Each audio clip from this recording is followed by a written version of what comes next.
ಸಾವನ ದುರ್ಗದ ಮೇಲುಭಾಗದಲ್ಲಿ ನಿಂತು ನೋಡಿದ್ರೆ ಒಂದು ಹುಲಿ ದುರ್ಗದ ಕೋಟೆ ಕಾಣ್ತದೆ. ಅಲ್ಲಿಂದ ಒಂದು 25 ಕಿಲೋಮೀಟರ್ ಕಣ್ಣಳತೆಯಲ್ಲಿ ನಮಗೆ ಕಾಣ್ತದೆ.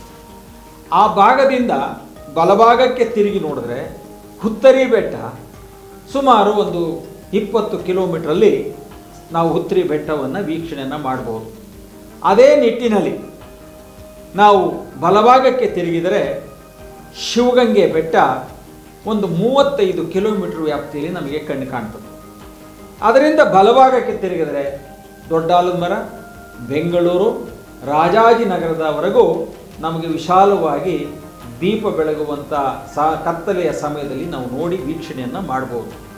ಕೆಂಪೇಗೌಡರು ಆಳ್ವಿಕೆಯ ಕಾಲದಲ್ಲಿ ಅಲ್ಲಿ ಸಾಕಷ್ಟು ಕೆರೆಗಳನ್ನು ಮಾಡಿದ್ದಾರೆ. ನಾಡಸಿಂಹ